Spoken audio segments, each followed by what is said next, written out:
오늘 이제 하나님 생각에 맞는 교사, 아무래도 우리 교사가 참 중요하잖아요. 한국 교회 위기는 이제 주일학교의 위기입니다. 일단은 뭐 어린아이들의 그 출생 숫자가 좀 많이 지금 감소가 됐어요. 교회 구성원 분포를 보면은 작년 성도에 얼마 전 거면 30% 됐는데 이제는 30% 안 되는 것 같습니다. 20-30% 정도. 그 전국적으로 제일 유명한 주일학교가 어디냐면은 부산 서부교회입니다. 백영희 목사님 돌아가셨는데 아주 유명했어요. 그때 86년도에 몇 명이 모였냐? 8만 3천 명이 모였습니다. 부산을 완전히 주일 되면 덮어버렸어요. 8만 3천 명은 적은 숫자 아닙니다, 여러분. 이거 요즘은 1,000명 조금 더 되는가? 한 2030년이 되면 한 10% 정도까지 주일학교 작년에 비해서 숫자가 떨어질 것으로 이제 예상이 되고 있고, 2050년이 되면 뭐 거의 없어지지 않겠는가 지금. 그렇고 한국교회도 우리 교회는 작지만은 이렇게 주일학교 있는 게 이거 엄청난 겁니다. 우리나라 반 이상이 주일학교 없어요, 교회가. 저는 주일학교를 굉장히 중요하게 여기는데 제 목회 출발점이 주일학교였고요. 주일학교 굉장히 중요하고 지금 뭐 목사님께서 우리 교회는 지금 주일학교를 이끌 정도로 아주 저는 비중 있게 지금 봅니다. 영유아부는 한 뭐 75%에서 80% 정도가 지금 예배를 못 드리고 있고, 우리나라 그 교회 회심하는 연령을 보면 이제 고등학교까지 한 70, 80% 정도가 전부 다 회심한다고 해요. 그러니까 숫자가 일단 적으니까 회심 숫자가 확 줄어드는 거예요. 주일학교 위기를 이제 되게 두 가지로 보는데, 하나가 이제 외적인 요인인데, 시대 자체가 진리를 좋아하지 않아요. 사람들은 자기 프라이버시 좋아하고 자기 생각, 자기 감정 좋아하지 절대 진리를 부정하죠. 그래서 성경적인 기준이 이제 많이 무너졌죠. 사람들의 관심이 뭐 인류대학 들어가고 싶고 또 명문 이런 데 들어가고 싶은 겁니다. 그래서 교회에 가만히 이렇게 머물러 있을 수가 없어요. 부모님들 자신이 벌써 마음이 급합니다. 예배 드리고 가만히 있게 할 수가 없어요. 내부적인 요인인데 이것은 이제 교회 부패 문제입니다. 이단들, 또 이미지들 굉장히 지금 안 좋고, 또 도덕성 문제들, 개교회주의 문제들, 성장주의 문제들, 그리고 이제 아무래도 이런 교육들이 부족하다 보니까 미성숙에 의한 그런 헌신의 부족 이런 것들이 나타나요. 벌써 사회에서는 이 교사들의 퀄리티가 확 높은데 먹고 살아야 되니까 교회는 이런 부분에 대한 부분들이 좀 약해질 수밖에 없죠. 그래서 또 전문적인 사역자 이런 것들, 이런 사역자를 양육하기도 힘들고 이걸 세우는 것도 원활하지 않는 여러 가지 이제 문제들이 지금 나타나고 있습니다. 그리고 교회 프로그램도 보면 굉장히 요즘 얼마나 첨단이에요. 지금 뭐 PPT부터 해가지고, 그리고 뭐 재미가 일단 있어야 되는 재미가 없어요. 그래도 참 다행스러운 것은 하나가 있습니다. 뭐가 다행스럽냐면 그런 가운데서도 예수 만난 어린이는 나와요. 성령 받은 어린이들은 우리 교회 안 떠납니다. 우리 어린 영혼들 오늘 보니까 몇 명이고 하나, 둘, 셋, 다섯. 우리 셋, 2명 갔네. 우리 5명. 박수. 우리 5명은 예수 만난 것 같아요.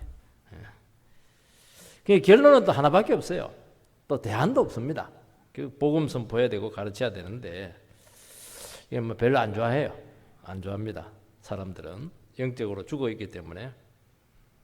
그리고 잘 안 듣고 영적 이야기를 들어도 잘 이해하지 못하고 여러 가지 어려움이 있지만은 그래도 교회는 또 어린이들을 통해서 지금까지 세워져 왔다는 것을 알 수가 있습니다. 잘 안 들으니까 이제 어떻게 듣게 할 것인가, 이게 주일학교의 아주 관건이에요. 이게 여러 가지 기법을 씁니다. 또 재미있는 이야기도 하고 감동적인 이야기도 이렇게 해요. 그 필요해요. 근데 이제 이런 쪽으로 나가면 이제 복음이 또 약화돼요. 십자가 복음이 많이 빠집니다. 이게 참 어려운 문제예요. 그래서 계속 감동적인 이야기, 뭐 재밌는 이야기 이것만 해버리면 의미가 또 없거든요. 그래서 요즘 그 주일학교에서 유능한 교사들은 어떤 교사들이나 많이 사주고, 그리고 뭐 재밌게 놀아주고, 이렇게 시간을 이렇게 그럼 또 나오게 돼요. 그런 쪽으로 많이 지금 흘러가고 있습니다. 저는 그게 대해서는 상당히 부정적입니다. 뭐 가르침 부족도 있지만은 딱 관심이 없고 영적으로 죽었기 때문에 여러 가지 그 장애 요인들이 있어요. 그 세상을 또 좋아합니다. 세상에서 막 텔레비 이런 데서 막 컴퓨터 이런 데서 스마트폰에서 막 번쩍번쩍 이게 보고 있다가 교회 와가지고 막 이렇게 들으려니까 우리 어린아이들이 얼마나 힘들겠어요. 희야, 그렇지? 봐라. 대답이 딱 나오잖아, 지금. 나머지 애들도 내 물어볼 거야. 알겠지?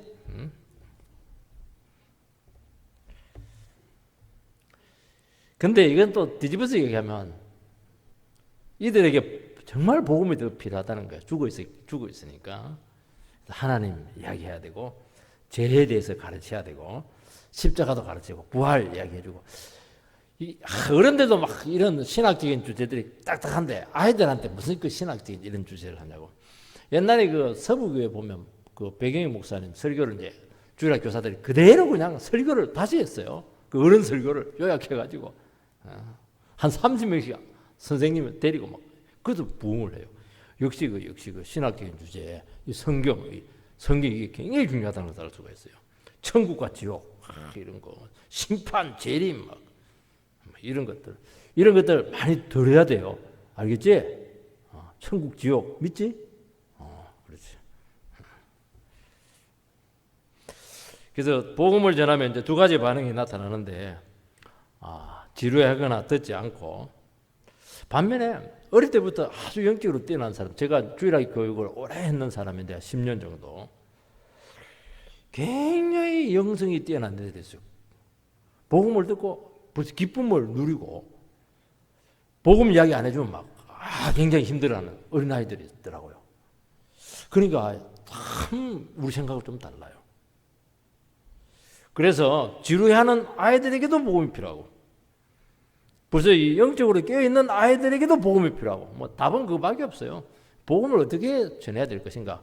그러니까 기도가 굉장히 필요한 겁니다. 이건 영적인 문제이기 때문에요. 교사가 또 끌려가면 안 되거든요. 끌려가면 안 돼요.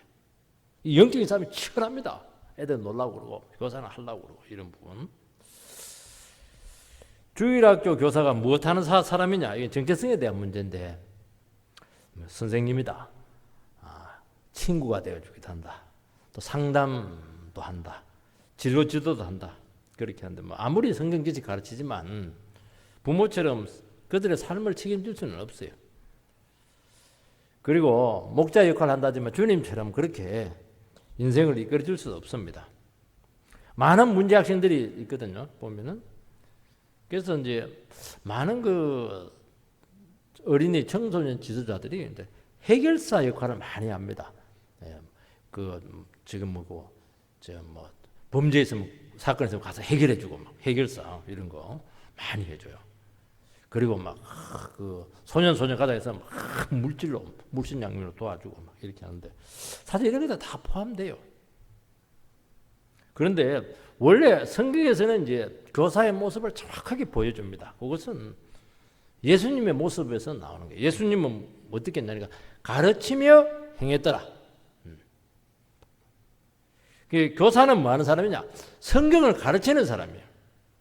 그리고 믿음으로 삶을 살아서 피교육생들에게 신앙의 본을 보여주는 딱 두 가지입니다. 예수님 했던 방법 그대로 하면 돼요. 이것은 바울이 했던 방법과 똑같아요. 디모데서 1장 18절 보면 선한 싸움을 싸워라. 그러면서 두 가지 지침을 내리고 있는데, 믿음과 선한 양심으로 해라. 복음을 가르치고 복음에 합당한 삶을 살도록 해라. 디모데에게 교회를 세우는 원리가 뭐냐? 복음을 가르쳐라. 그리고 복음에 합당하게 살아가도록 해라. 똑같아요. 그거는 지금도 똑같습니다. 그래서 교사는 뭐 하는 사람이냐? 복음을 가르치는 사람이에요. 그리고 자기 자신이 복음에 합당한 삶을 살아서 본을 보여줘야 된다는 것입니다. 그러면 첫 번째로 우리가 기억해야 될 게 뭐냐? 1차적인 사명은 말씀을 잘 가르쳐야 돼요. 대안이 없어요. 주일학교 교육의 성패는 설교하고 성경 공부에 달려 있습니다. 다른 것도 필요하긴 해요. 여러 가지도 프로그램도 필요하지만 그래도 핵심은 결국은 주세요. 설교와 성경 공부에 달려 있습니다. 사랑의 관계도 맺어야 되고 해결사 노력도 해야 되고 그렇게 하지만 교사는 뭐 하는 사람이냐? 말씀을 가르치는 선생님입니다. 그런데 참 이게 어려워요. 말씀을 가르친다는 게. 그래도 목표를 딱 가지고 나는 유능한 성경 교사가 되겠다. 목표 가지고 하면 또 돼요. 열심히 노력하면 되는데 애들이 안 들을 것 같은데 왜 안 듣냐? 그들이 필요한 말을 안 해주니까 안 듣는 거예요. 그들에게 정말 필요한 영적인 이야기하면 싹 다 들어요. 솔깃해요, 애들. 시간 가는 줄 몰라요. 우리는 자꾸 이제 작은 예수가 되려고 합니다. 작은 예수. 예수님처럼 안 되지만 예수님처럼 다 책임지려고 하는데 그렇게 할 필요 없어요. 교사는 뭐 하는 사람이라고요? 성경을 잘 가르치라는 거예요. 근데 세례 요한을 기억을 하시기 바랍니다. 세례 요한은 안내자잖아요. 안내자는 소리가 중요합니다. 분명한 소리를 가지고 바른 길을 제시하는 사람들이죠. 그러니까 교사가 되려고 하면은 어떻게 해야 되느냐? 내 말씀이 있어야 돼. 하나님 나에게 주신 말씀이 있어야 된다는 거예요. 그런 이제 본문으로 씨름을 많이 해야 되고 메시지가 분명하면은 재밌어요. 성경처럼 재밌는 게 없습니다. 오늘 찬양에도 나오잖아요. 엄마의 무릎 위에 앉아서 성경 말씀 들은 거 아직도 기억합니다. 이렇게 하는데 그게 그냥 하는 말이에요. 이거 세상에서 제일 재밌는 책이 뭐니? 세상에서 제일 재밌는 책이 뭐야? 그래. 눈치가 엄청 빠르다. 이것도 아주 영성이 뛰어나. 박수. 그래. 만화책 아니야. 잘 기억해야 돼. 성경이 제일 재밌는 거야. 굉장히 신나죠. 그냥. 다인 이야기 얼마나 신나요. 들어도 질리지 않잖아요. 그래서 너무 이제 애들한테 질문 고문 하지 마시고 되게 자기 준비가 안 되면 자꾸 애들에게 자꾸 고문을 하거든요. 그래 하지 마시고 메시지가 있으면은 어떻게든 전달되게 돼 있어. 메시지가 없으니까 전달이 안 되는 거예요. 그러면 영혼이 새로워지고 머리도 풀리기도 하고 지각도 막 새리기도 할 말이 막 생겨. 애들 입 터지면요 서로 말하려고 그래요. 메시지가 없으면은 이제 그 시간이 두렵습니다. 이제 피교육생인 아이들은 뭘 잘 기억하냐니까 이 교사가 오늘 선생님이 준비가 됐나 안 됐나 그거 굉장히 파악을 잘합니다. 준비가 딱 되면 벌써 감이 와요. 오늘은 장난치면 안 되겠구나. 근데 준비가 안 되면 저기 딱 하나요. 벌써 산만해집니다. 그게 참 중요한 거예요. 그래서 우리는 주일학교는 이제 재밌어야 되잖아요. 그래서 이제 교사들을 보면 자꾸 개그를 하려고 그래요. 썰렁 개그 이런 거, 유머 이런 거 자꾸 쓰고 이렇게 하는데 그 오래 못 갑니다. 아무리 교사지만 유치한 교사는 애들도 싫어해요. 이 재미라고 하는 것은 어디서 오는 것이냐? 통찰력에서 오는 겁니다. 여러분 같은 물체나 현상을 우리는 늘 똑같잖아요. 근데 새로운 시각에서 보면 굉장히 달라 보여요. 굉장히 재미가 있어요. 성경은 뭐냐? 성경은 통찰력의 보고입니다. 늘 새롭게 보게 해요. 늘 새로운 각도로 문제를 접근하게 합니다. 그러니까 성경이 내 것이 되게 해버리면요, 이 자유자재로의 새로움이 나와요. 너무너무 재밌는 거예요, 이게. 그리고 막 주의력이 절대로 결핍되지 못하면 계속 주의를 끌고 갈 수가 있어요. 그러면 결론이 나옵니다. 좋은 교사가 되려면 어떻게 해야 된다고요? 성경을 꼭꼭 씹어가지고 내 안에서 소화를 해서 내 인격을 관통을 해서 내 말씀이 되게 해라. 그것을 내만의 성육화된 언어로 표현을 해낼 수 있어야 된다는 거예요. 그게 교사 역할인데, 너무 목사 아닌데 뭐 어떻게 그리 할 수가 있겠어요? 이거는 목사든 아니든 다 해야 되는 거예요. 이게 해야 돼. 근데 잘 안 되는데요. 근데 이렇게 몸부림을 치면은 하나님께서 내 수준에서 줘요. 그것만 갖고 이야기해도요, 부흥이 나타나는 게 부흥이 나타나요. 어린아이의 부흥요, 아주 놀라워요. 어린아이들 부흥들 보면은 내가 소한 만큼만 하면 돼. 무리할 필요가 하나도 없어요, 여러분. 그 두 번째는 믿음의 본을 이제 보여야 되는 겁니다. 여러분, 성경과 믿음은 공부로 안 돼요, 문제는. 그래서 반드시 믿음으로 살아가는 사람들의 본을 보여줘야 된다는 겁니다. 그래서 주일 학생들에게 우리는 신앙으로 가르치고 하나님을 소개하는 것이 어렵습니다. 내는 하나님을 알겠는데 이걸 어떻게 애들한테 소개하냐는 거예요. 이게 쉽지가 않아요. 그런데 이제 교사들의 모습을 보면서 아이들은 알아요. 선생님이 기도하는 모습, 찬양하는 모습, 또 대화하는 모습, 삶의 모습을 통해서 이게 아들 안 보는 것 같아요. 다 봐요. 굉장히 잘 느낍니다. 하나님을 잘 느낍니다. 그래서 이론적인 접근은 최소화하시기 바랍니다. 그래서 내가 주님을 만난 체험들, 이런 것들은 재밌잖아요. 애들한테 재밌어요. 그래서 교사가 어린 영혼들을 진짜 사랑하고 또 선생님이 삶을 너무너무 가치 있게 살아가는 모습을 보면은 좀 따라가고 싶은 마음이 막 생기는 겁니다. 자기도 모르게 이게 와요, 뭐가. 저게 믿음이구나 하는 것을 알 수가 있어요. 여러분, 선생님이 왜 중요하냐니까, 아이들은 자기가 누군지 몰라요. 자기가 누군지 몰라요. 부모님들은 뭐 그냥 좋다고, 할머니들은 더 좋다고 그렇게 하는데 자기가 누군지 몰라요. 교사는 어린아이들 때묻지 않는 그 어린아이들에게 거울입니다. 교사가 어떻게 반응해 주냐에 따라서 아이들은 자기 모습을 봐요. 그래서 교사가 성령 충만한데 말씀으로 참 사랑으로 반응을 잘해주면은 아이들이 선생님의 반응을 통해서 자기 모습을 봅니다. 거울입니다. 거울이 참 중요해요, 여러분들. 내가 뭐 상처가 너무 많다든지, 내가 뭐 거울이 찌그러졌다 이렇게 하면은 이게 좀 교육하는데 어렵습니다. 그래서 내가 기도 많이 해야 되고 주님 앞에서 내가 치료된 경험이 많아야 됩니다. 그렇게 하면 돼요. 이게 뭐냐니까, 오늘 하나님께서 우리 교사들에게 주신 어떤 교사가 돼야 될 것인가 하는 거 딱 두 가지. 말씀을 잘 가르쳐라. 말씀의 본을 보여라는 거예요. 이 두 가지만 잘하면 하나님 앞에서 크게 상 받을 줄 믿습니다. 오늘 딱 우리 본문을 가지고는 세 가지만 간단하게 말씀하겠습니다. 첫 번째는 다윗의 생각입니다. 1절에서 3절 말씀을 보면, 여호와께서 주위의 모든 원수를 무찌르사 왕으로 궁에 평안히 살게 하신 때에 왕이 선지자 나단에게 이르되, 볼지어다 나는 백향목 궁에 살거늘 하나님의 계는 휘장 가운데 있도다. 나단이 왕께 아뢰되, 여호와께서 왕과 함께 계시니 물은 마음에 있는 모든 것을 행하소서. 다윗은 이제 왕이 되고 나서 여러 나라를 또 평정을 하고 왕궁까지 지었어요. 그러니까 왕궁에 지어서 사니까 막 너무 평안합니다. 다윗은 나의 인생에 이런 날이 올까 생각을 했는데 왔죠. 우리도 믿음 생활하면서 하나님 이런 행복한 순간이 올까 오죠. 그것은 하나님께서 믿음으로 사는 사람에게 주시는 것입니다.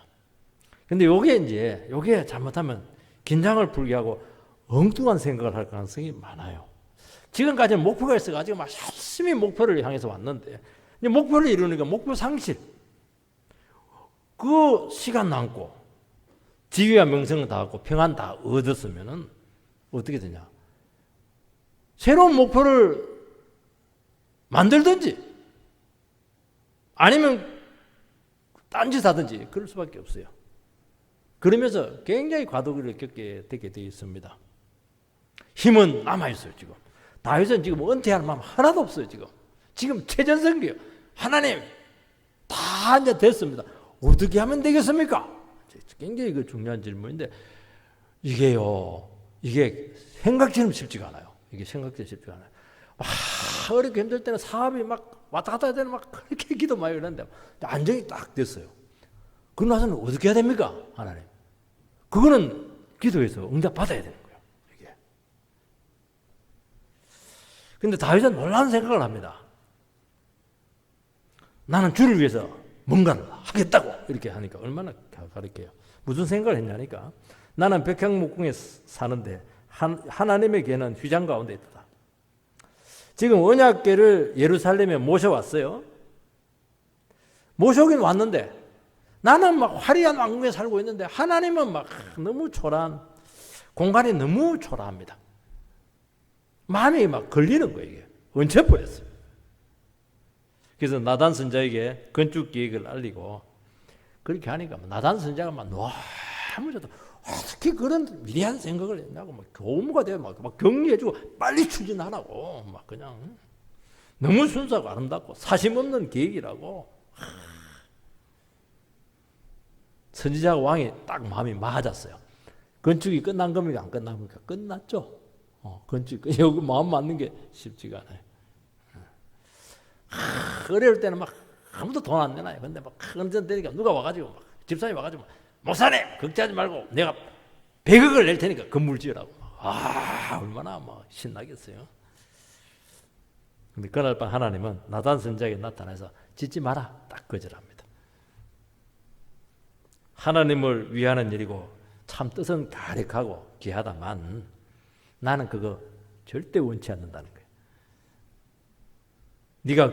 네 생각 그게 내가 가지고 있는 계획을 방해하고 굉장히 나를 지금 혼란스럽게 하고 있다는 겁니다.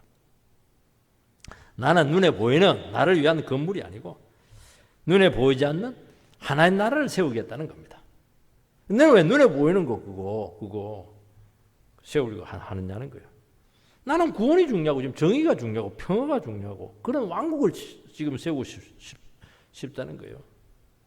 지금 어이에 넘쳐가지고 선지자하고 왕하고 막 딱 마음이 하나가 돼가지고 막 지금 끝난 문제예요 이거. 야 좋은 계획이라고. 근데 하나님께서는 누구한테 말하냐니까 다윗에게 얘기하지 않고 나단 선지자에게 얘기합니다. 말씀의 종에게 이야기해요. 다윗에게 이야기하면 좋을 텐데 이야기해도 못 알아듣을 것 같아요. 너무 의욕이 넘쳐가지고. 선지자는 그래도 말씀의 종이니까.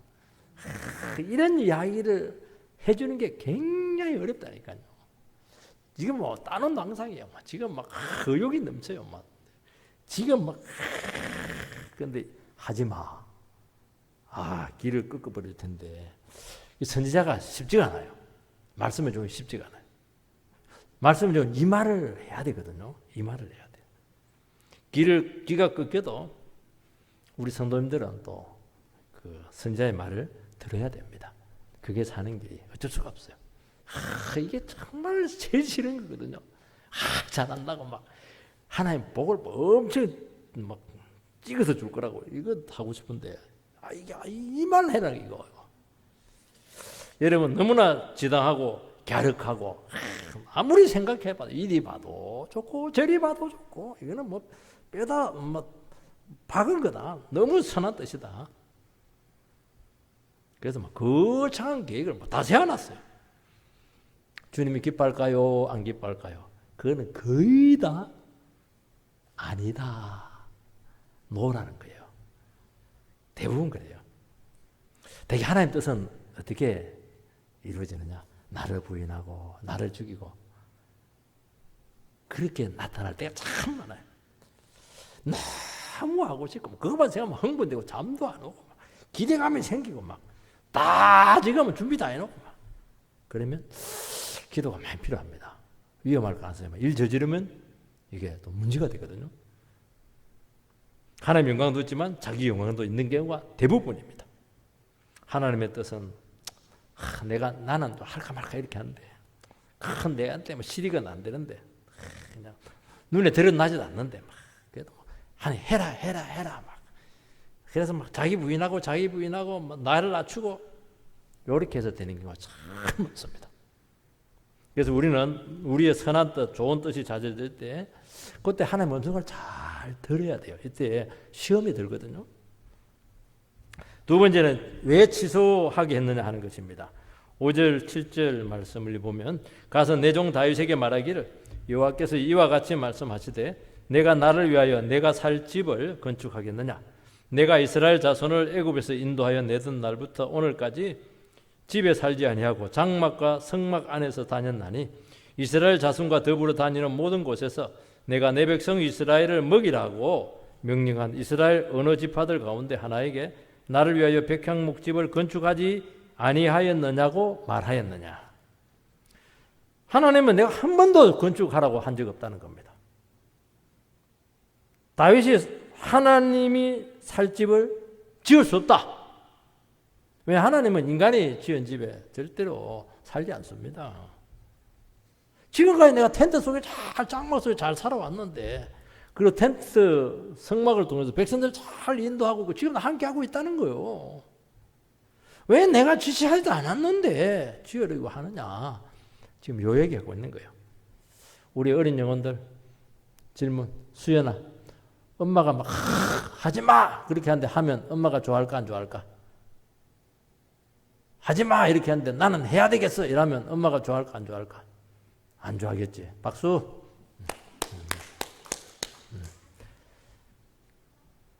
아니 내 시키도 안 돼 왜 자꾸 하냐 수연아, 희야, 준아. 준이는 아예 뭐 깊이 잠자고 있네. 하나님 지금도 너희들 중에 거닐고 있다는 겁니다. 하나님이 화려한 건물에 계시면은 장소적인 제한이 오고 참 이게 이제 우상 숭배의 대상이 될 수가 있어요. 하나님의 진짜 마음이 나타납니다. 하나님은 정말 텐트면 얼마나 기동성이 좋아요. 백성들이 가는 곳 같이 가겠다는 거예요. 그게. 그 어려움 생기면 막 빨리 가가지고 막 도와주겠다는 거예요. 나는 이렇게 백성들과 함께 하는 것이 중요하다는 거예요, 지금.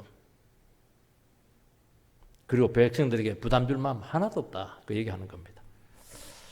여러분, 하나님이 시키지 않으면, 시키는 않는 일 하면 안 됩니다. 그래서 말씀대로 해야 돼요. 우리가 뭐 쉽고 좋은 길, 선한 뜻 몰라서 안 합니까? 하나님 뜻대로 하는 것이 안전하고 주의 뜻이 이루어진다는 것이죠. 그래서 우리는 다른 사람에게 큰 부담을 줘가면서까지 잘하려고 할 필요가 없다는 거예요. 난 그게 원치 않다는 거예요. 시키지도 않는 일 버리지 말라는 거예요. 막 책망합니다. 이거. 그래서 내 것을 다 내려놓고 하나님이 이끌어 주시기 바랍니다. 이 자세로 다시 돌아가라고 말씀하고 있습니다. 막 대단한 계획을 세우고 사람들을 막 동원하고 조직을 다 세우고 막 추진력을 가지고 막 박력 있게 딱 밀어가고 그건 네 만족이다는 거예요.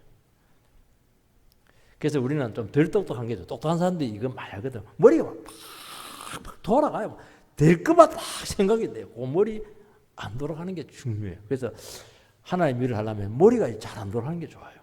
하나님께서 막 해라 막 밀어뿌리고 이렇게 해서 하고 이러면 못 이긴 체하고 막 하는 겁니다. 그 머리가 멈춰야 돼요. 근데 우리는 가만히 있지를 못해요. 가만히 있으면 죽는 줄 알아요. 그 시간이 많이 생기면 막 침체가 되는 거예요. 왜 다시 이런 생각을 합니까? 시간 많지. 지금 뭐 싸울 것도 없지. 다 좋은 거예요. 죄는 지을 수가 없으니까 막 깝깝한 거예요. 이게. 뭔가 하고 싶은 거예요. 이게. 하고 집이 이렇게 되는 것이에요. 9절에서 12절 말씀을 보면 내가 가는 모든 곳에서 내가 너와 함께 있어 내 모든 원수를 내 앞에서 멸하였은즉 땅에서 위대한 자들의 이름같이 내 이름을 위대하게 만들어 주리라. 내가 또 내 백성 이스라엘을 위하여 한 곳을 정하여 그를 심고 그를 거주하게 하고 다시 옮기지 못하게 하며 악한 종류로 전과 같이 그들을 해하지 못하게 하여 전에 내가 사사에게 명령하여 내 백성 이스라엘을 다스리는 때와 같지 아니하게 하고 너를 모든 원수에게서 벗어나 편히 쉬게 하리라. 언젠가 세우긴 하는데 평안의 때라는 거예요. 지금은 원수들이 얼마나 남아있다는 거예요. 너는 지금 전쟁을 해야 될 때라는 거예요. 지금 눈에 안 보이지만 전쟁 지금 많다는 게 지금. 그러면서 낙심하지 않도록 두 가지를 이야기해 줍니다. 세상에서 다윗의 이름을 위대하게 해주겠다. 두 번째는 국제적으로 이스라엘의 안전을 확보하기 위해서 다윗을 끝까지 쓰겠다 하는 두 가지 비전을 그에게 줍니다. 그러니까 다윗은 착각하고 있었던 거예요. 지금 다 됐다고 생각하는데 다 된 게 아닙니다. 지금 전쟁이 남아있어요. 그리고 기초를 써야 돼요. 너는 열매 누릴 생각을 하지 말라는 거예요. 그 뒤집어서 이야기하면은 너는 고생은 실컷 하지만은 누리지는 못한다는 거예요. 여기 제일 안 좋죠. 복 받은 사람들은 고생은 하나도 안 하고 위에서 고생한 거 전부 다 그냥 받아먹는 사람이 있어요. 하나님 나라에서는 그게 큰 상이 아닙니다. 그게 하나님 나라는 최고로 어려울 때 하나도 열매를 못 거두고 고생은 고생대로 다 해놓고 그냥 다른 사람에게 딱 넘겨주는. 하나님 나라, 하나님 귀하게 여길 때 너 정말 귀한 지금 위치에 있다는 거예요. 지금. 하나님 나라는 자기가 못하면 다 못해요. 각자 역할이 있고 한계가 있는 거예요. 그것도 내가 선택할 수가 없어요. 나는 왜 이리 해야 됩니까? 그거는 뭐 하나님께서 해라고 했기 때문에 하는 거예요.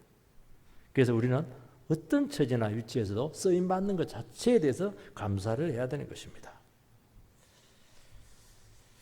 내가 무엇을 하고 어떤 위치에 있고 어떤 열매를 거두고 이거 전혀 여러분 소관이 아니라는 거예요. 이런 딱 생각을 가지게 되면요. 어떻게 되냐니까 하나님 나라를 믿음으로 섬겨요.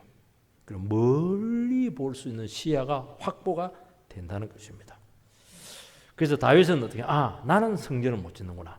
그 내 아들들 짓는다고 했지? 그러면 다윗이 해야 될 게 나오잖아요.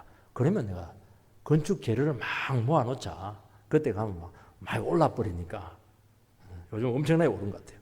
그리고 건축 비용을 모금을 해놓자. 두 가지 하잖아요. 건축 재료 모아놓고 건축비를 딱 모아놓잖아요. 솔로몬이 굉장히 일하기가 쉬웠다니까요. 지혜가 딱 생기잖아요.